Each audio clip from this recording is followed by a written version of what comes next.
വലിയ ഭൗമരാഷ്ട്രീയ ലക്ഷ്യങ്ങളും ഹിമാലയൻ അതിർത്തികളിലെ പടുകൂറ്റൻ നിർമ്മാണ പ്രവർത്തനങ്ങളുമായി ചൈന മുന്നേറുമ്പോൾ പ്രകൃതി ദുരന്തങ്ങളുടെയും തന്ത്രപരമായ സമ്മർദ്ദങ്ങളുടെയും രൂപത്തിൽ അതിന്റെ പരോക്ഷമായ വില നൽകേണ്ടി വരുന്നത് അയൽ രാജ്യങ്ങളാണെന്ന പാരമ്പര്യേതര ചർച്ചകൾ ശക്തമാകുന്നു. ഓഗസ്റ്റ് 26-ന് നേപ്പാളിലെ രസുവ ജില്ലയിലുണ്ടായ വിനാശകരമായ മിന്നൽ പ്രളയവും അതേ തുടർന്ന് ഉയർന്ന പ്രതിഷേധങ്ങളുമാണ് ഈ വിഷയത്തിലേക്ക് വീണ്ടും ലോകശ്രദ്ധ തിരിച്ചിരിക്കുന്നത്. ടിബറ്റൻ അതിർത്തിയോട് ചേർന്ന പ്രദേശത്തുണ്ടായ മഞ്ഞുപാറകളും കൂറ്റൻ പാറക്കെട്ടുകളും ഇടിഞ്ഞു വീണുണ്ടായ ഹിമപാതമാണ് പ്രളയത്തിന് കാരണമായതെന്ന് കരുതപ്പെടുന്നു. മിനിറ്റുകൾക്കുള്ളിൽ പ്രകൃതി കവർന്നെടുത്തത് റോഡുകളും പാലങ്ങളും ജനങ്ങളുടെ ഉപജീവന മാർഗങ്ങളുമാണ്. ദുരന്തം ഹിമാലയൻ അതിർത്തികളിൽ സൃഷ്ടിച്ച ആഘാതം നേപ്പാളിൽ മാത്രം ഒതുങ്ങി നിൽക്കുന്നില്ല. താഴോട്ടൊഴുകുന്ന നദികളിലൂടെ ഇന്ത്യയിലേക്കും അതിന്റെ ഭീഷണി നിഴലിക്കുന്നുണ്ട്.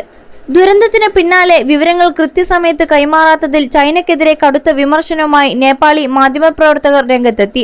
ചൈനയെ നേപ്പാളിന്റെ വടക്കൻ അയൽക്കാരൻ എന്ന് വിശേഷിപ്പിച്ച അദ്ദേഹം മുൻകൂട്ടി മുന്നറിയിപ്പ് നൽകാത്തതിലൂടെ നേപ്പാളിന് വലിയ ജീവഹാനിയും നാശനഷ്ടവുമാണ് ഉണ്ടായതെന്ന് കുറ്റപ്പെടുത്തി. ഏകപക്ഷീയമായ സ്നേഹത്തിന്റെ വില നേപ്പാൾ എന്തിന് നൽകണം എന്ന അദ്ദേഹത്തിന്റെ ചോദ്യം നേപ്പാളിലെ പൊതുസമൂഹത്തിലും സമൂഹ മാധ്യമത്തിലും വൻ ചർച്ചയായി മാറി.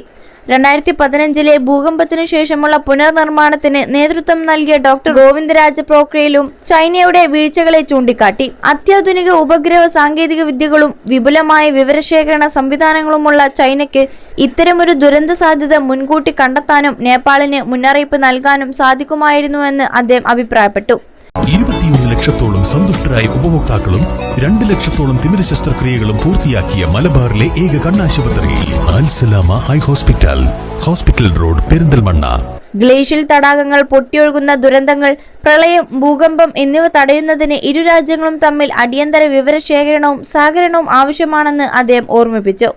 ഓഗസ്റ്റ് 26 രാവിലെ 9 മണിയോടെയാണ് ടിബറ്റൻ അതിർത്തിയിൽ നിന്നും ബോട്ടെ കോശി നദിയിലേക്ക് പ്രളയജലം അതിശക്തമായി ഒഴുകിയെത്തിയത്. നേപ്പാൾ ഉടനടി താഴെത്തട്ടിലുള്ള നുവാകോട്ട്, നാഡിംഗ്, ഗോർഗ, ചിത്വാൻ തുടങ്ങിയ ജില്ലകളിൽ ജാഗ്രതാ നിർദ്ദേശം നൽകിയെങ്കിലും അതിർത്തിക്കപ്പുറത്തു നിന്നുള്ള മുൻകൂട്ടി വിവര ലഭ്യത കുറവായിരുന്നു. 2025 ജൂലൈയിലുണ്ടായ സമാനമായ ഹിമതടാക പ്രളയത്തിന് ശേഷം തത്സമയ വിവരങ്ങൾ കൈമാറാനും അടിയന്തര മുന്നറിയിപ്പ് സംവിധാനം വികസിപ്പിക്കാനും ചൈനയും നേപ്പാളും തത്വത്തിൽ ധാരണയിലെത്തിയിരുന്നു. എന്നാൽ ഈ കരാർ ഇനിയും ഔദ്യോഗികമായി ഒപ്പുവെച്ചിട്ടില്ല. ടിബറ്റിലെ കാലാവസ്ഥാ മഞ്ഞുപാളി വിവരങ്ങൾ പങ്കുവയ്ക്കാൻ നിലവിൽ ഔദ്യോഗിക സംവിധാനമില്ലാത്തതാണ് പ്രതിസന്ധി രൂക്ഷമാക്കുന്നത്.